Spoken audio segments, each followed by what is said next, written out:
मुख्यमंत्री भजनलाल शर्मा का बांसवाड़ा दौरा। भजनलाल शर्मा ने कहा कि राज्य सरकार वागड़ क्षेत्र के विकास के लिए कृतसंकल्पित है। हमारी सरकार हमेशा जनजातीय समाज की प्रगति एवं गौरव को बढ़ाने का काम करती रहेगी। उन्होंने कहा कि जनजातीय वर्ग के उत्थान में प्रधानमंत्री नरेंद्र मोदी के कार्यकाल में जितने काम हुए हैं उतने काम कभी नहीं हुए। आज हम मना रहे हैं इस अवसर पर मंच पर विराजमान कैबिनेट में मेरे साथी और जिनको भी आपने सुना, ऐसे सम्माननीय बाबूलाल जी खिलाड़ी साहब गौरव दिवस के अवसर पर आप सभी को मैं बहुत बहुत बधाई और शुभकामनाएं देना चाहता हूं। आप इतनी बड़ी संख्या में आप सभी यहाँ पधारे हैं। मित्रों, इस तिथि को भगवान बिरसा मुंडा की जयंती होती है। मैं धरती आबा भगवान बिरसा मुंडा के जन्म दिवस पर आप सभी को नमन करता हूं। ये आयोजन भगवान बिरसा मुंडा की विरासत और देश के विकास में जनजातीय समाज का योगदान महत्वपूर्ण है। आज उन जो जनजातीय समाज के लोग अच्छा काम करते हैं उनका सम्मान भी आज किया गया है।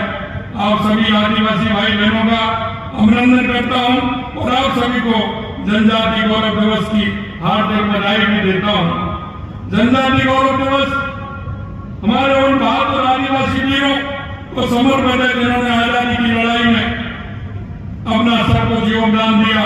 ऐसे समस्त देशवासियों के लिए भारत के स्वतंत्र संग्राम और राष्ट्र निर्माण में आदिवासी समुदाय के योगदान को मैं स्मरण करने का ये अवसर है। ये कार्यक्रम आदिवासी युवाओं, आदिवासी नेताओं और समुदाय के सदस्यों को आदिवासी विरासत से परिचय कराने का भी ये अवसर है। ऐसे कार्य किए कि उन्हें पूरा जनजातीय समाज भगवान और धरती आबा के रूप में पूजता है। उनका ये एक सामान्य परिवार में जन्म लेकर धरती का आबा है भगवान बन जाना कोई सामान्य बात नहीं है। ये उनके जो उन्होंने देश के लिए किया, ये बहुत देश हमारा उसके लिए गौरव करता है। देश की आजादी के लंबे समय तक भगवान बिरसा मुंडा हमारे ऐसे मेवाड़ के राज्य चिन्ह के रूप में राणा पूंजा भील का चित्र अंकित है। हमारी मातृभूमि की रक्षा में जनजातीय वीरों का कितना योगदान रहा, इसे लेकर दो पंक्ति याद आती हैं।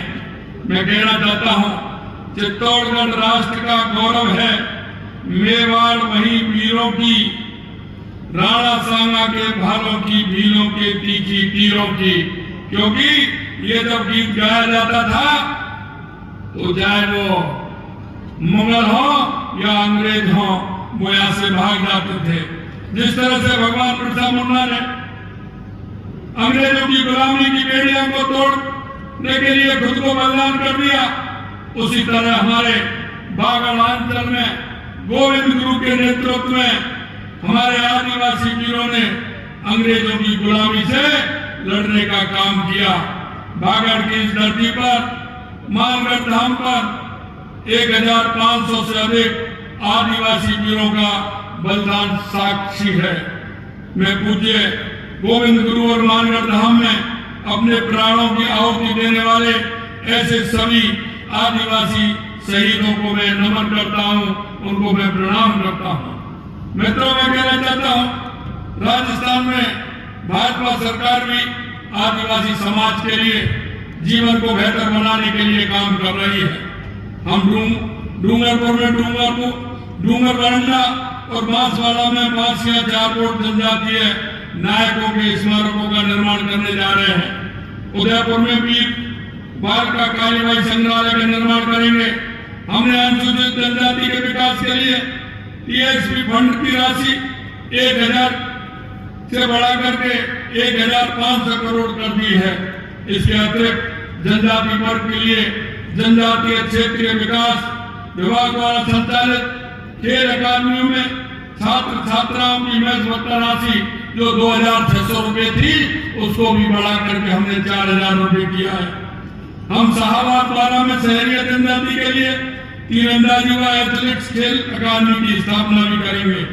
क्षेत्रीय विकास योजना की घोषणा अपनी बजट घोषणा में की थी, जिसकी योजना आज जारी कर लागू की गई है। राज्य में दिनांक 15 नवंबर से 26 नवंबर तक जनजाति गौरव दिवस पखवाड़ा मनाया जा रहा है, जिसमें विभिन्न कार्यक्रम आयोजित किए जाएंगे जो आदिवासी समाज की संस्कृति और विरासत की रक्षा और संरक्षण की भावना को बढ़ावा देने का काम भी करेंगे। हमारी सरकार हमेशा जनजाति समाज की प्रगति के लिए कृतसंकल्पित रहेगी और आगे भी जनजाति समाज गौरव को बढ़ाने का काम करती रहेगी। मैं आपसे इतना कहना चाहता हूं मेरे भाई और बहनों, हमारी सरकार इस बागड़ क्षेत्र के लिए, जनजाति क्षेत्र के लिए हमेशा कृतसंकल्प है। आपने देखा होगा क्या महाराणा प्रताप सर्किट हो, क्या हमारा 100 करोड़ रुपए का हमारा जो धार्मिक सर्किट है उसे बनाने का हो, क्या हमारा सीता माता अभ्यारण्य हो, त्रिपुरा सुंदरी हो, बेणेश्वर धाम हो, मानगढ़ धाम हो, इन सभी को मिलाकर के एक पर्यटन सर्किट बनाने का काम भी हमारी सरकार करेगी। हम आपको विश्वास दिलाते हैं कि बागड़ क्षेत्र के लिए हमारी सरकार, क्योंकि आपने देखा होगा जब से भारतीय जनता पार्टी की सरकार आई है, चाहे रेलवे लाइन का काम हो, चाहे हाईवे का काम हो, चाहे विद्यालय का काम हो, चाहे हाईवे और रेलवे से जोड़ करके इस क्षेत्र को आगे बढ़ाना हो, चाहे औद्योगिक क्षेत्र में बांसवाड़ा डूंगरपुर को आगे बढ़ाना हो, मैं आपसे कहना चाहता हूं कि हमारा ये क्षेत्र आने वाले समय में बांसवाड़ा डूंगरपुर प्रतापगढ़ ये निश्चित रूप से हमारा क्षेत्र ऐसा है 5 करोड़ से अधिक जनजातीय लोगों को लाभान्वित करने का काम किया है। इस कार्यक्रम के अंतर्गत राज्य के 40 जिलों के 208 पंचायत समितियों के 6019 गाँव में सामाजिक, आर्थिक एवं आधारभूत विकास करवाकर इन गाँव को विकसित किया जाएगा। ये अटल बिहारी वाजपेयी जी के नेतृत्व में एनडीए की युवा है, हमारे जो किसान भाई हैं, उनके लिए हमारी सरकार के संकल्प है। इसलिए मैं आज इस जनजाति गौरव दिवस के अवसर पर आप सभी को विश्वास दिलाना चाहता हूं कि हमारी सरकार इस क्षेत्र के लिए किसी भी प्रकार की कोई कोर कसर नहीं छोड़ेगी। आप सभी को पुनः जनजाति गौरव दिवस की पुनः शुभकामनाएं देते हुए मैं मेरी बात को समाप्त करता हूं। आप सभी को बहुत बहुत धन्यवाद। जय हिंद, जय भारत, जय राजस्थान। बहुत बहुत धन्यवाद।